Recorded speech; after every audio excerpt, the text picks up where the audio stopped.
Penakoto katoa, everybody, and it's my pleasure to welcome you to the ninth webinar in our Thought Leadership series, celebrating 10 years of the online Otago MBA. My name's Tony Gowrie, and I'm the MBA Director here at the Otago Business School. This evening, it's my real pleasure to introduce Gregor Schmalz. So many of you will know Gregor. Gregor has 20 years of business experience, including roles in senior management and executive positions across a range of organizations, and has had hands-on experience across 5 continents. Gregor is now an executive coach with C&E Coaching, which means change and evolve. Change and Evolve is a boutique coaching company which supports individuals, teams, and organizations to fulfill their objectives. Gregor actually has 2 MBAs, one from Thunderbird School of Global Management and an EMBA from Sassin and Northwestern University Kellogg School of Business. Most of you, I suspect, know him in his capacity as one of our MBA lecturers, which I think you've been doing for the last 12 years now, Gregor, both on campus and online. So lecturing primarily 2 papers, international business and strategy implementation. So I calculated that by my reckoning, you'd taught across 33 cohorts, Gregor. Wow. Yeah. But tonight, before we start, I'd just like to remind our audience that if they've got a question for Gregor, and he'd be delighted to know who's asking the question, I'm sure. But if you've got a question for Gregor, please use the Q&A feature. And just a reminder, the chat's not available. So it gives me great pleasure to introduce Gregor's presentation tonight, which is Coaching Lessons Executives Share When the Spotlight is Off, and what it means for your journey. Thank you, Gregor. Over to you. Yeah, thank you, Tony. Ladies and gentlemen, welcome to this webinar. It's an honor to be here. And as you can see from the picture and the background, I'm currently in cold, warm Dunedin, almost clear sky. The weather is beautiful. This webinar, Coaching Lessons, Executive Share When the Spotlight is Off, and what it means for your journey. Many of you maybe will see a couple of slides which you are familiar with from the last 4 or 5 years, because a similar webinar I gave in 2021 to the German Thai Chamber of Commerce. But let's dig in and let's see what we should cover in the next 1 hour so that you get out something, what you want to get out. So the first topic is a little bit setting the context, so leadership and a couple of trends. What does it mean when the spotlight is off? And then the know and do part of a leader. And then there will be a couple of quotes, not only from my coachings, which I have maybe 3-4 handful of clients since many years on their journey in different MNCs, but also smaller or medium-sized companies. And then there will be each slide will have some reflective questions. So in short and in a nutshell, the purpose is that you have maybe 3 to 5 insights or reconfirmations. And Tony, at the end, maybe 5 to 10 minutes, we should have a Q&A session with all your good and excellent questions you have in mind. So let's start. So if you look at the first context slide here, Accenture Pulse of Change. So the speed level of companies worldwide, and you see the poll was done among 3,500 execs, yeah, So if you look at these 6 factors and disruptions, tech, talent, economic, geopolitical, climate, consumer, social, and so on, and you can see a couple of percentage points. So which means, in simple words, changed a lot. Yeah, it's very, very speedy. So it's here 2019 to 2023. So it's a 180% increase in disruptions in the speed level of it. The same counted, of course, for 2024. So where we have, as you know, also a lot of change and geopolitics in place. So if you look at new stats in 2025, and the Global Workplace Report from Gallup, wow, employee engagement worldwide, 21% feel fully engaged. But look at this number, 80% either disengaged or not fully engaged. That's a lot of cost. I don't know the number in New Zealand or wherever you are logging in now from. So what is the implication for you, from a leadership perspective? How do you engage with your workforce? I was shocked by the next number. Now, 43% of execs struggle with imposter syndrome. I'm not good enough. 10 years ago, CEOs in top teams focused on 4 or 5 critical issues at any point in time. Today, the number is double. Also, we can face and see, and partly even for my clients, I have 2 or 3 which faced in the past couple of years, especially under COVID, after COVID, burnout. The cost of it is very high. Even the CEO tenure is at a record low, according to stats, 6.8 years. And this is also very interesting. The World Uncertainty Index is at a peak level, and it's even higher than under COVID. So 2x in 5 years, 2 times higher than under COVID. So what does it mean for you? So for you, there are implications. There are 2 implications. Because on the one hand, from an LS perspective, you need to constantly perform and have one eye in the company and the core competences in order to be better tomorrow. And on the other eye, we need to transform. So change is a constant. Or let's put it in a picture. If you see here the old treadmill with wood and so on, and the nice ladies, but nowadays the treadmill is becoming bigger and bigger and faster and faster and faster. So for you, in this disruptive times, the treadmill is not only becoming faster and speedier, but you also have to become faster and run faster and be more decisive and use much more even of the leadership tools you learned here during your MBA and during your professional times. So, or in another picture, I don't want to lecture about what strategy and execution, but we know the box of self and strategy and execution and people and stakeholders. And here we had the perform part, but today you have really one eye into the perform part and one eye into the transform part. And the bubble of self, strategy, execution, managing people and stakeholders just is becoming faster and bigger. So I think that's a little bit the context. So what does it mean if the spotlight is off? From a coaching perspective, it's silence. It's a mental space. It's not recorded. It's not recorded by AI. So it's a good time for my clients or for the person to reflect. And sometimes that can lead to balcony moments or aha moments. Very often after session 5 or session 2, there are also let go sessions.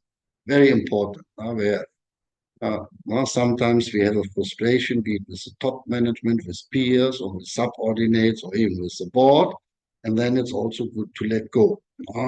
Also, what you will see in the upcoming slides. Of course, the people show their vulnerability, which is important, and how to move on.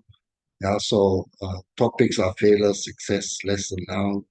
Basically, we focus on present and future, and it should be also positive environment. So the key question for you is, how often do you sit down in silence and reflect? But it's not only for you. I think it's also to understand and see the importance from a human being perspective that you need also to give your team or your peer or as a boss, your people time to reflect as a mentor. So how often do you give this time to yourself, but also to your employees? Yeah. And this chart may be familiar to you, so we will focus on self, others, globe, industry, and then the transformation. So let's talk about self first.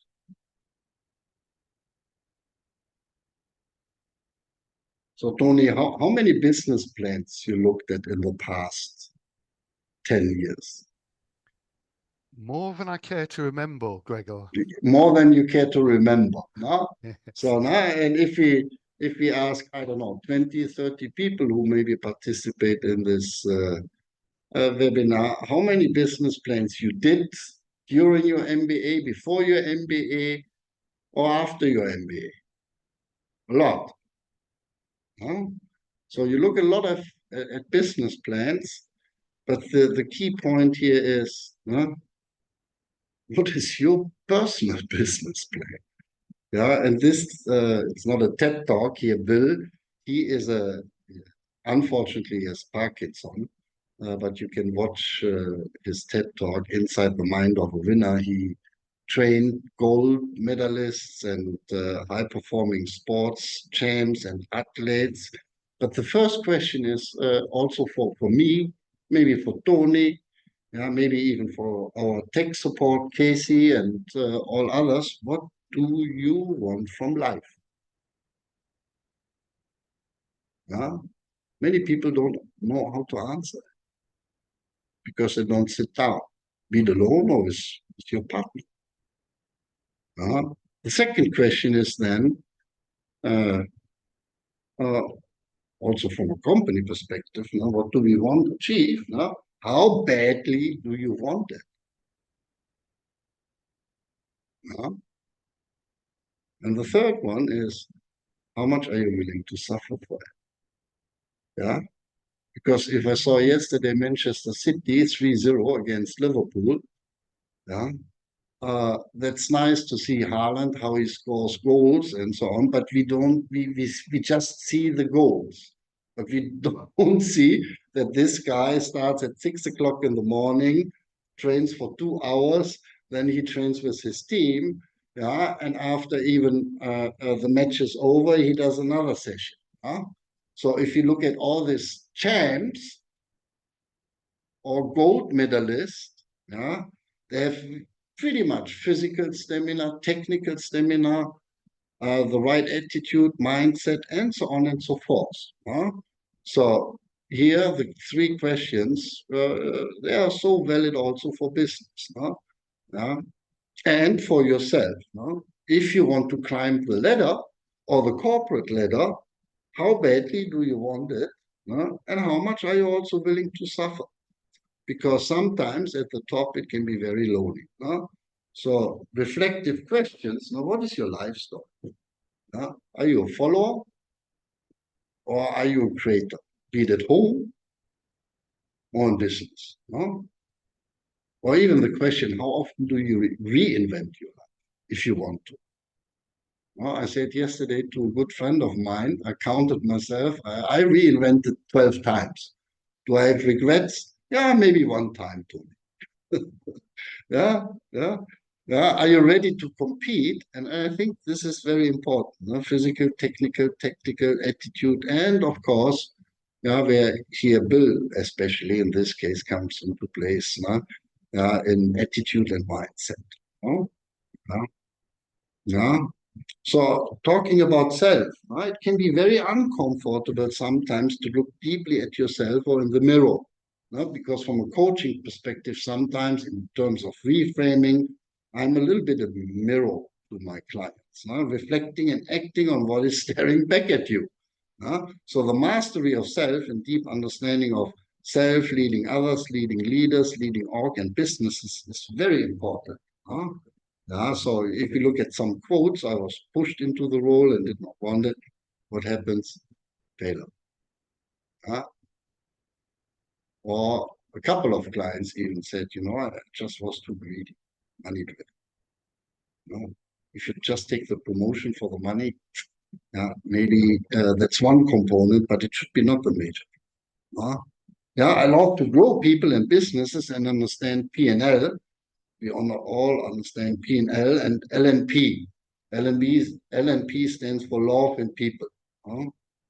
Yeah, so that's of course rather success. I want it, I can do it, and I fit. The sentence of me. That's also success.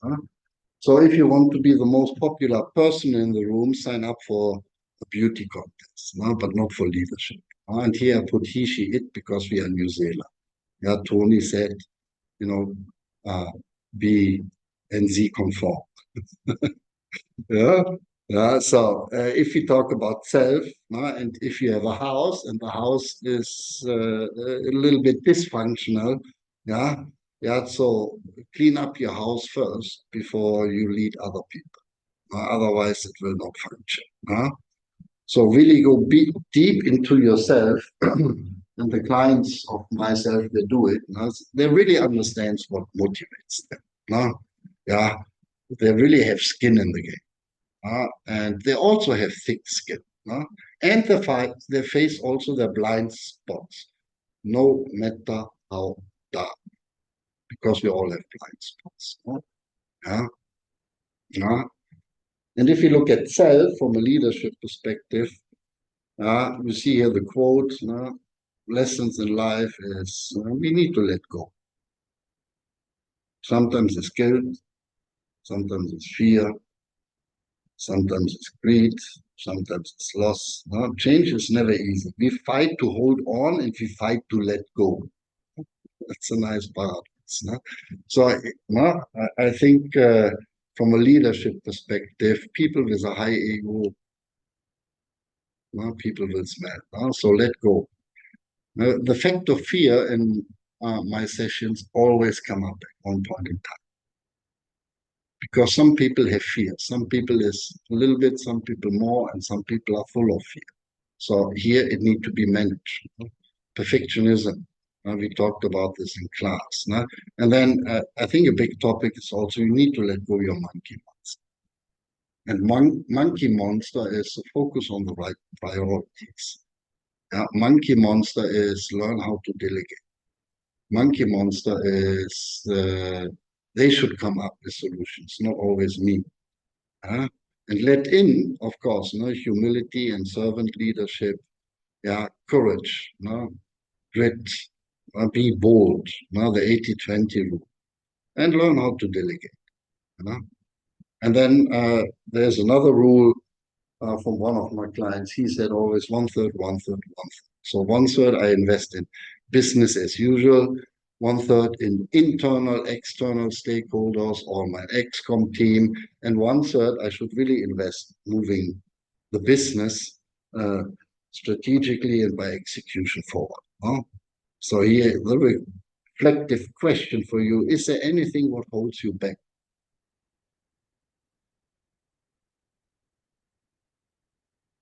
It can be fear, anxiety, some say even imposter. What do I need to let go? And the big question is, how much time do I really spend per day to drive business forward? Because very often people, they can also be in the group of hiding behind business as usual. Yeah. So, and then we come to the topic others. You remember the 4 Ps, prisoner, participant, protester. So, in Japan, we always say you build, first you build people and then we build things. So really focus on the soft parts first and then the hard part. Because if the hard in a company or even at home in a family is right, which is 51%, then the work streams can follow. Nice quote from VP McKinsey Europe. But if you look here, transforming my leadership took me 2 years.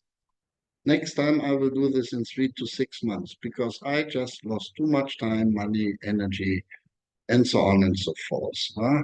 And procrastination, if it comes to people management, feeds monsters. I should have let go earlier. Especially if you get promoted and somebody internally also applied for the job. What will happen? I can tell you maybe in 4 out of 5 cases, this person will be a resistor to you. Because envy, and then the big question is, how do you deal with this person who did not get the job if you got the promotion? And then, of course, the 60s, 30, 60, 90 days, learn and align mindset. So this is still valid for most of my clients. If they change the job, if they change nation, if they change maybe even the company. So there are some really good tools I think you got during your MBA to look at. So really, do you drive your bus? Or are you procrastinating rough and tough people decisions? I think it's very important because if you don't tackle it in the first, whatever, 1 or 2 or 3 months, then this monkey monster gets bigger. So I think these people decisions, they are crucial in order to drive forward. And others, wow. So Tony, what is my self-perception? So how others perceive you and how you view yourself. So some people, I think it's very close. So the perception of self and how other people, because they constantly look for feedback. And for some, it's very wide. So in order to find out, I think there are 2 things we can do. Number one is for your employees, I think it's crucial to give feedback, the good, the bad, and the ugly. It should be not each half year or quarterly. It should be immediate. It should be contextual. It should be behavioral. It should be done in examples. And then what kind of action do we can take out of? Yeah. And on the other hand, so this is one thing, feedback is very important in order to grow self and others, but also receiving feedback is very important. So all my clients, they have minimum once per year a written 360-degree feedback. For MNCs, it's common practice.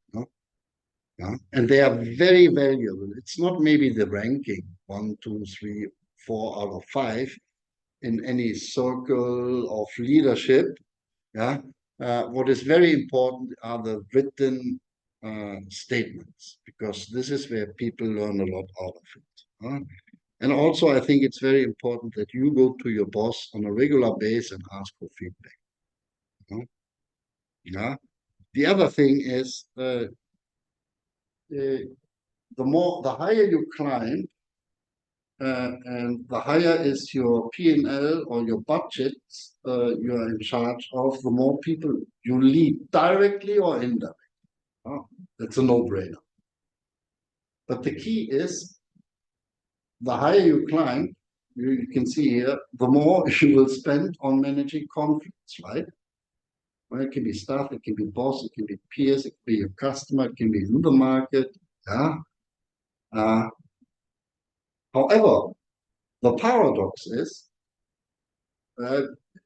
we spend worldwide trillions of dollars in leadership and development, but not so much money in conflict. And I think this is really a topic which should be also addressed. Here you can see the stats, more than 60% never had a training in conflict management, skills training. It's important. So here you need to ask yourself, what is what is my style? I'm a turtle, I'm a teddy bear, I'm a fox, I'm more comprising, I'm a owl, or I'm competing and more a shark. And who's my opposite? So because the higher you climb, the more you have to deal with conflict. And conflict management sounds negative, but see it positive, because conflict management can be an opportunity to increase basically relationships. Yeah? Yeah? So here the reflective question, when did you last time really, in Japanese we say honor, not tatemai, unvarnished feedback, really the truth. And how do you take it? Negatively, positively, constructive. So what is your style? Does it work? Can you improve? Yes, no. No? This chart you know from my classes. So bottom line, in the past 4 years, there's no change. So business, not business as usual, but really understand your drivers in your business. What worked in the past, in the current, what will work in the future, and do you tackle really the hot spots? By hot spots, I mean priorities. And cold spots, then you are hiding. Really go to the root. And the key question, you remember this also, what creates value in your business model? But there's something which is new, I think, in the past, that we have to look as a leader or as a team lead more and more also outside, because disruption, ladies and gentlemen, most likely in your industry or for your company, maybe doesn't come from the industry itself, but it comes really from outside of the industry.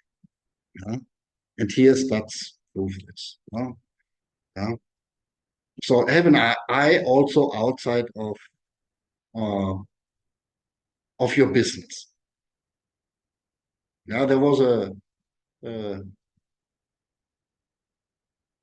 Tony, another webinar guest speaker, Andrew, and he even said in his webinar, top CEOs from big companies, they spend even 60 or 70% outside, in order to collect new ideas, understand the market, and so on and so forth. Very interesting. And here, what is also, I think, if you look at your industry you're working in, be it in horticulture, be it in service, be it in manufacturing, be it in banking, be it in AI, I think it's good to have the pulse in the market. Wrong. My boss did not visit a single key account in the past 2 years. Ooh, wow. Yet he is in charge of strategy execution people. So bottom line, this person is behind the desk, but drives decision for people, org, and budgets and strategy. Right would be, of course, a person or even a leader, who is minimum X times per year in a different region, on a different continent, conference, key accounts, and so on. Because this is, of course, then market driven. So think about, when was the last time you were in the market? Not as a salesman, but as a team leader, and so on. Because it creates also internal understanding. So the key question, how close are you to your customers? And that counts also for secondary and not only primary functions. I had a guy, he said, I brought my supply chain manager to Taiwan in order that he understands Taiwanese, Chinese, and Singaporean customers love. And then he came back, blew his mind, and said, now I understand planning. Yes, because he brought people high level from secondary functions into the market so that they can smell and see negotiations with customers or forecasts. Yeah? So, or that forecast can be deviate sometimes by 20 or 25% or even more, depends on your industry and cycle. So, do you really understand the drivers? Yeah, globe, 2 to 3 times per annum. I'm in the US 4 to 5 times. I travel in Europe 3 times APAC. I need to understand what's going on in the markets. And here, this is an example. I bring our key decision makers into the markets to industry events or key accounts, so that they understand how the globe or how the markets are evolving. Very often, I think, not a mistake, but from a New Zealand perspective, go out and try to understand also what is happening in your perspective, in your market, in a different nation or in a nation which is your top one market where you sell it. Also, global fortune companies change here. What a good experience in the past years. The old rule, you remember this 333, on 3 continents, in 3 jobs, in 3 different projects, and then you have material to become a VP. The new rule is it's faster, like the treadmill, what I showed you. It's just faster. So maybe it's 222. And minimum promotions, they are not steady, but there will be 2, sometimes even 3 stretches in the ladder. So charge in of 1 digit or 2 digit, and then suddenly it's a high 3-digit million number. So definitely what we can see in many big companies, it's called delayerization. And this is very much up after COVID. So do you understand the globe or any market? Ambition, ladies and gentlemen, there's no change. All the people I've worked with, all the people I had in the MBA or in EMBA classes, here, look at the first one. Now we want to be the world's largest kiwi fruit business. Very ambitious guy. And they're on track. So they are good. We want to achieve 1 billion euro. Now 500. Wow, 5 years. That means 14%, or 12% growth. Here, another classmate of yours, very ambitious personality, and he is on track. He will achieve. 1-digit million, next is a 2-digit, and we look to 3-digit. Now we are number 1 in SCM, and so on and so forth. So the ambition to have a very high visionary goal, but not only for self, it's also communicated in the company and for the teams. Wow. So here, the old question, what is your BHA? What is your big dream and big goal, be it for self, and also for your team or for the organization? Ambition, also no change. The old formula still holds. Credibility is a function of trust, expertise, relationship, but you see here self-orientation. So keep your ego under track. So trust matters. When trust is high, the dividend is a multiplier. Be it in your life, in a company, and so on and so forth. There was, Robert Walters, or was it Michael Page, one of the biggest executive search companies in the world, and they collected data from the past 20 years and job advertisement for mid, senior, and top level management. And interestingly, in this past 10 to 20 years, it's like a scissor. The expectation in terms of EQ, emotional intelligence, went up like a hockey stick.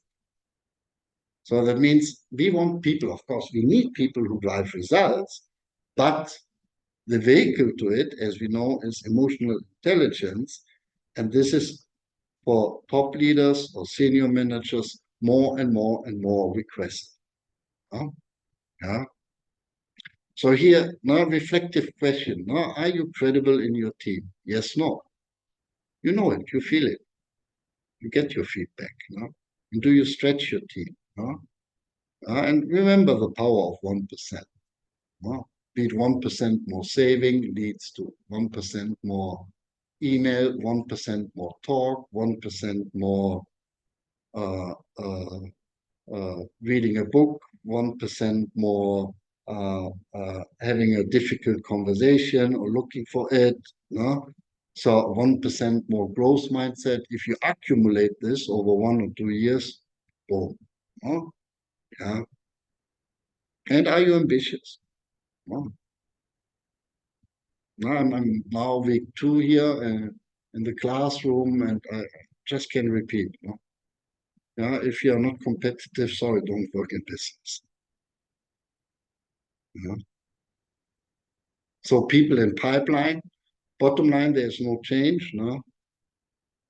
The change maybe is not creating followers, but really on a senior level, my job is not to create followers, but a team or a mancom or an excom or an SLT team that drives itself. Yeah, yeah.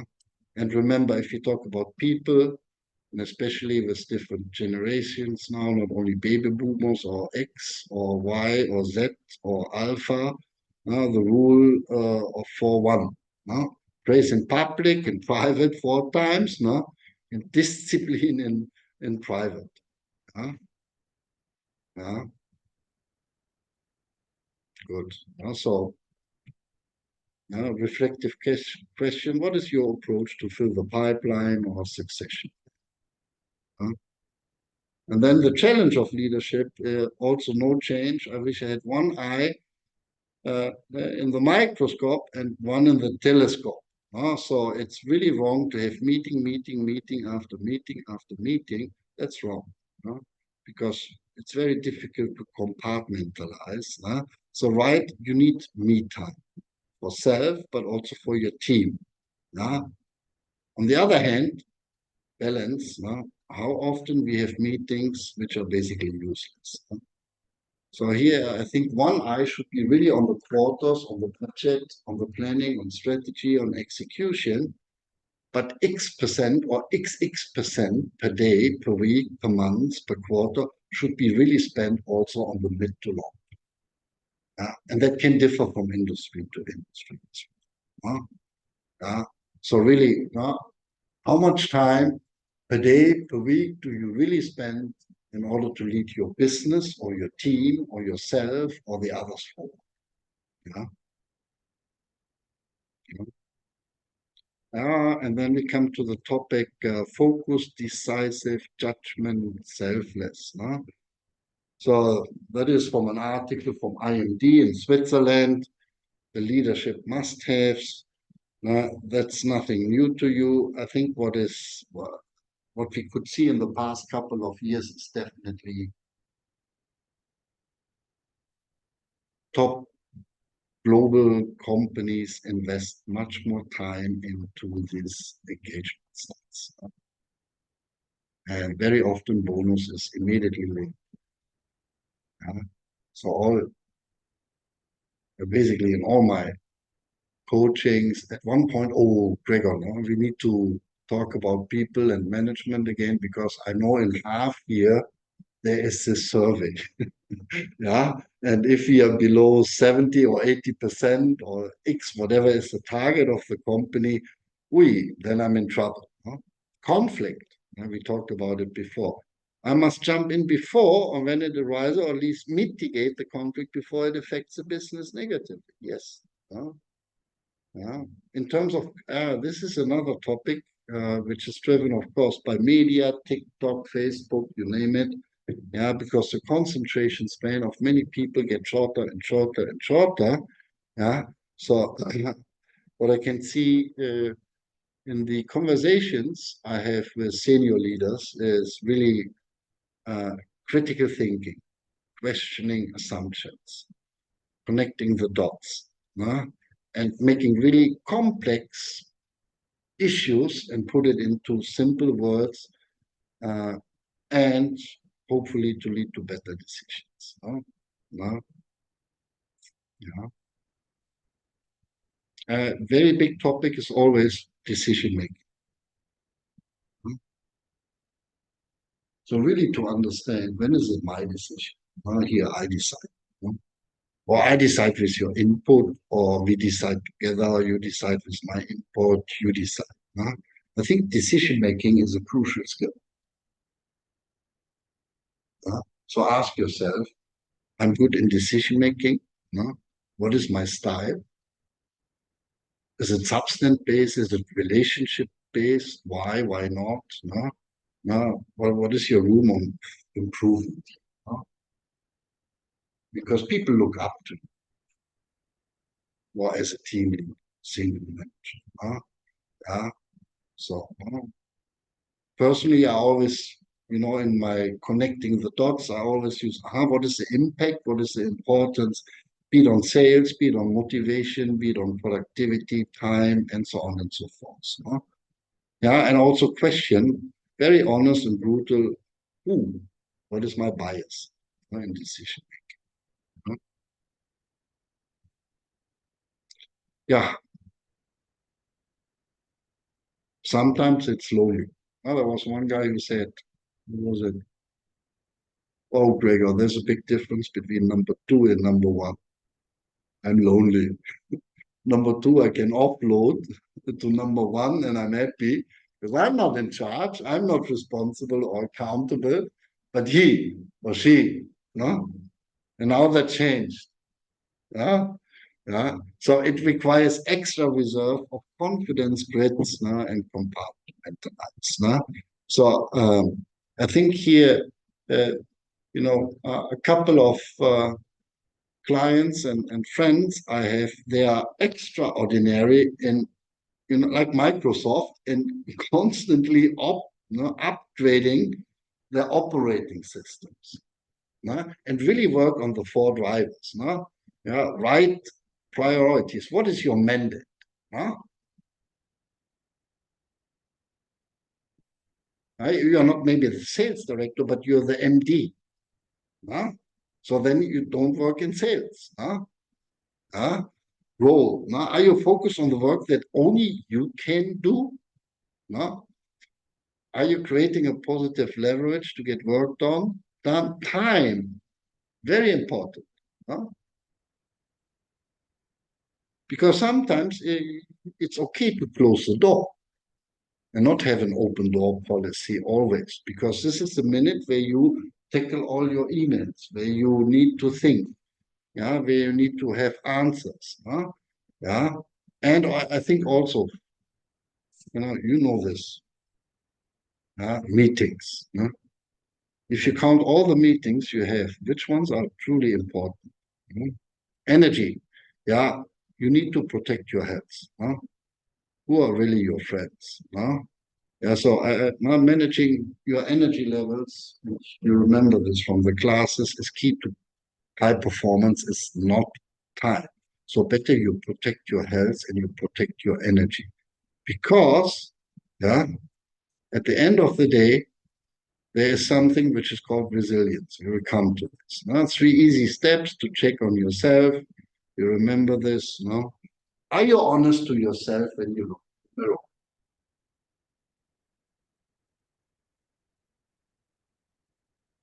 If you ask yourself the questions and the right questions, no?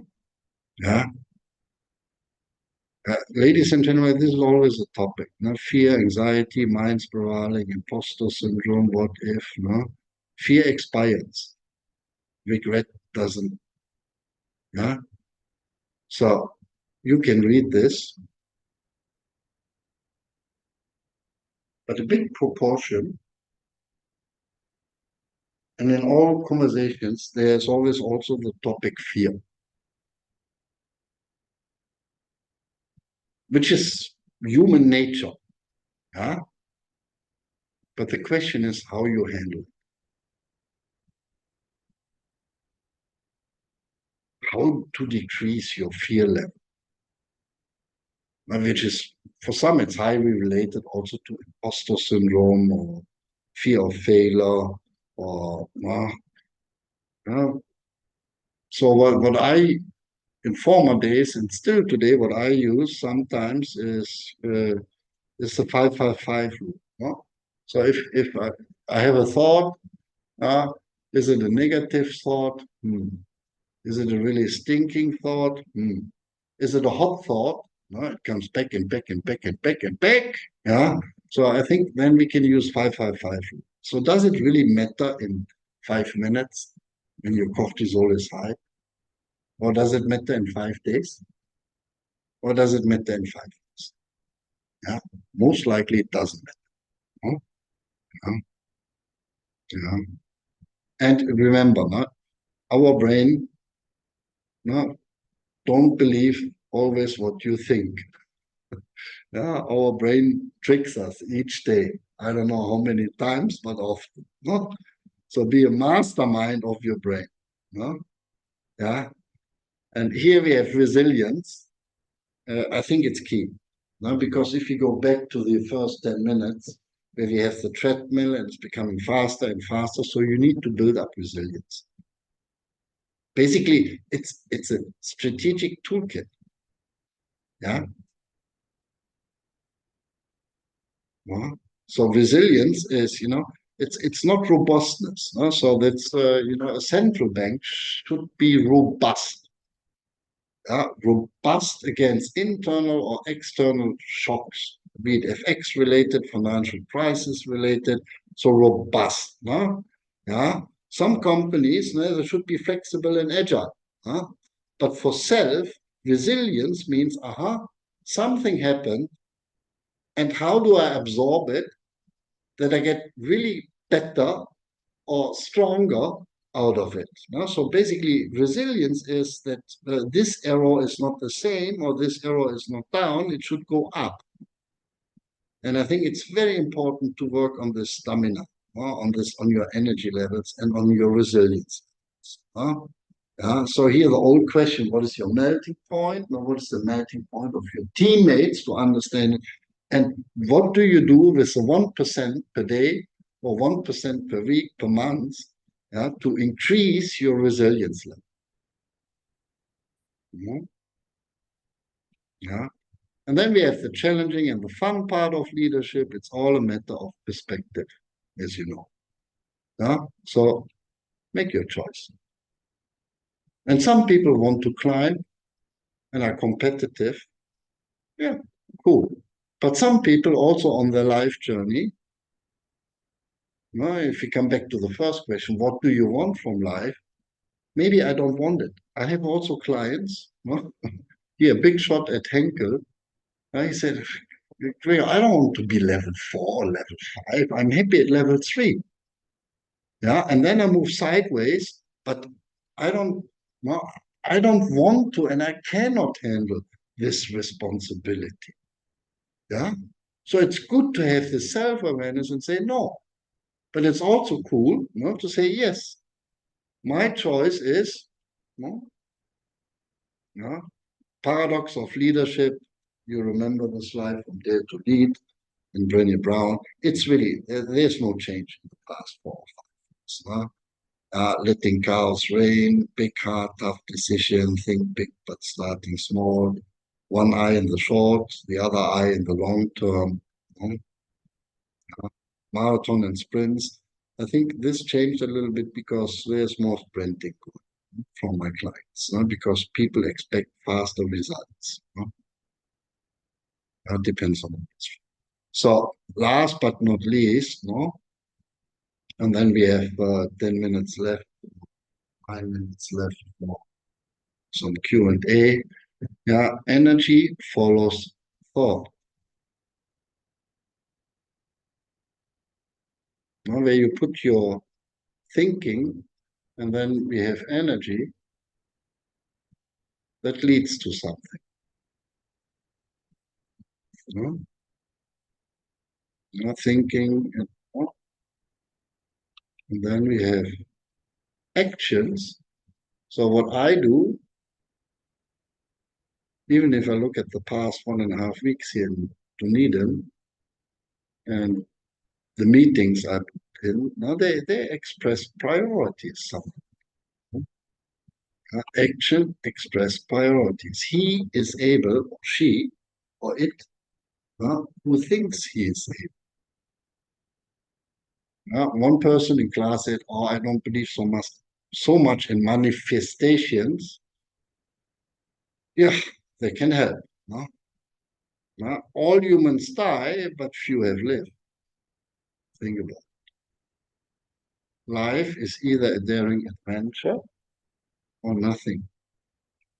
It's not what you are underneath, it is what you that defines you. Pain and ecstasy come often hand in hand. Huh?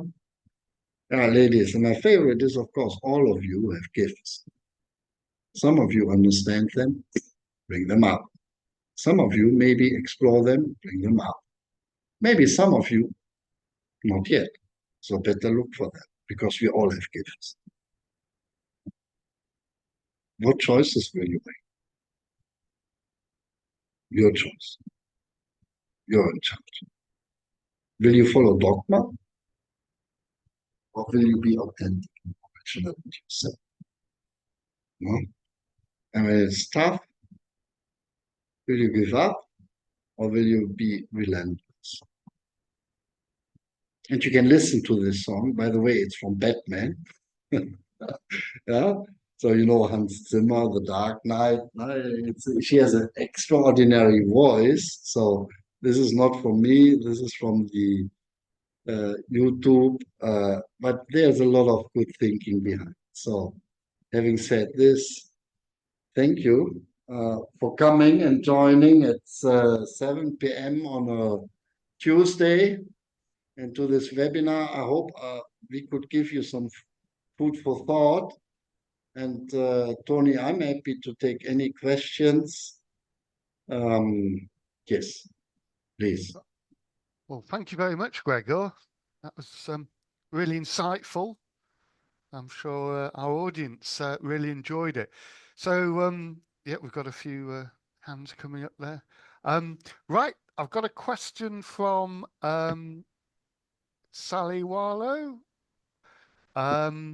You mentioned that firms are looking more and more for EQ. How do you evidence or prove this? It's not easy to show.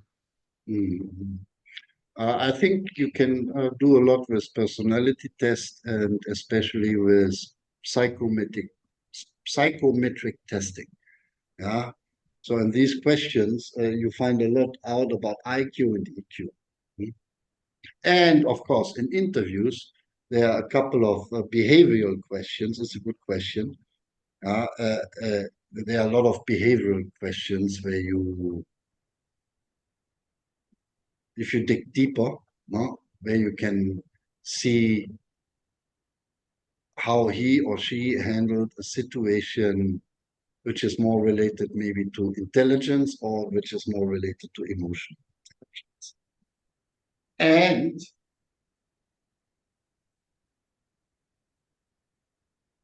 communication. By the words he or she is using, you will find immediately out if this person has a high people-oriented focus or more substance. So I think in terms of interview techniques, testing, but also interview, you can find out. But they are also clowns. Yeah, good question. Yes. Other questions or comments? I've got a question, Gregor. In terms of the changes that you mentioned or transitions that you mentioned in your life, what were the motivators behind them? And how much planning did they take? Good. Some were totally unplanned, and some were planned. Now, unplanned is when you get a phone call from your big boss, and he says, "Your time in Korea is up. You move," and then you don't have even a choice. Okay, you can say no, no, and then so I think some of them were unplanned. That's a good question. So if I look into the sky now, I would say maybe 60 or even 50-50 unplanned, yeah, but 50% were conscious, yeah, to say, I want to do an MBA, or I want to live in a different nation, or I want to change my career. And they were conscious plan, yeah. But then for the first 1 or 2 years, you had also some suffering. Pain and ecstasy comes together. So adaptation to a new job, as all of the people in this webinar knows, or to a new life, to a new country, always the first 6 to 12 months is a struggle. But then you can like plant the seeds and then you can harvest. Yeah. But it requires, I think, some skin in the game and resilience also. Okay, Yes. Gregor. Thank you for that. Right. A question from Elizabeth. Well, first of all, a comment from Jamie Smith. Fantastic presentation. Thank you. And then a question from Elizabeth Stoby. Have you seen any growing trends of executive coaching being a requirement as per a board directive, or the organization themselves for senior leaders and CEOs to receive coaching? Or is most of it voluntary or self-realization? Yeah, very good. So first of all, Jamie, thank you for your compliments. See you soon for Hazy. Yeah. No, even if it's recorded, but it's a safe environment. And I say, Elizabeth, good to hear your voice. No, Stoby, it's not mandatory. No, so that people are, let's say, on a C level or on board level, that they have, let's say, a coaching accreditation or something. Most of them, I would argue, they had definitely a lot of mentorship experience or created already level 3, level 4, level 5 leaders. Yeah. And it's a very relevant question, Elizabeth,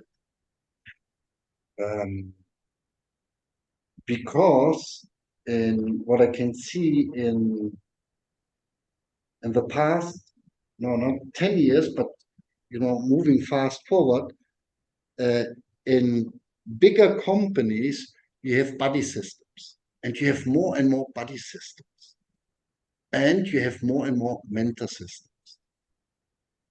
Yeah, that means a senior takes one person on board, but who is maybe not in the same team.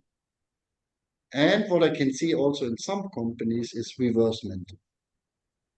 Younger people teach older people, especially now about AI and so on and so forth. So the short answer is they have the experience in their pockets, but maybe not an accreditation, if this is the answer to your question. Okay, Gregor, thank you. Right, I'm conscious of the time. So I think we'll. Oh, sorry, Gregor, there might be another question. Oh, have you got time for one more Please. question? Ah, absolutely. Okay, there's a question from AJ Gunjal. What is the most important quality in influencing a vision that customer may not see now, instead of focusing on what the customer wants? AJ, my friend, thank you for joining. Number one. Number two is can you repeat the question in simple words, Right. Sorry. Tony? Yeah. What is the most important quality in influencing a vision that the customer may not see, rather than focusing on what the customer wants?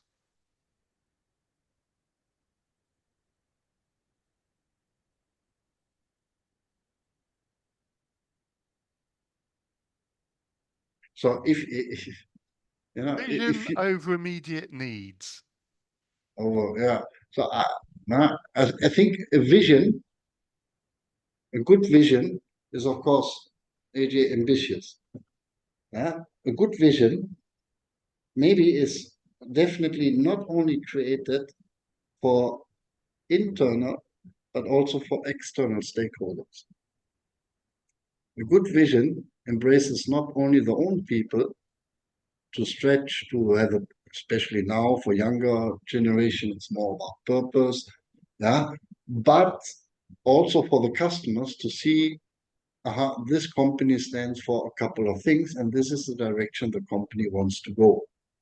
Yeah, I think a good vision embraces both internal and external. Yeah, it's like a guiding principle, no, for the next 5 to 10 years, or long term. No? I hope AJ that answered your question. If not, send me an email, AJ, and we can have a chat anytime. And good to hear your voice, AJ.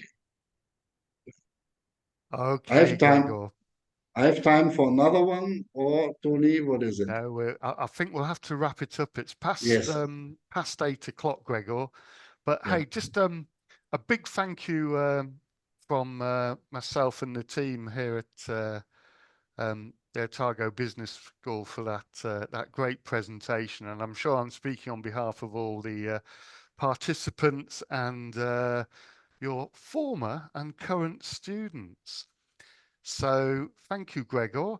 Um, just a heads up, that wraps up our series of leadership um, thought leadership series for the moment.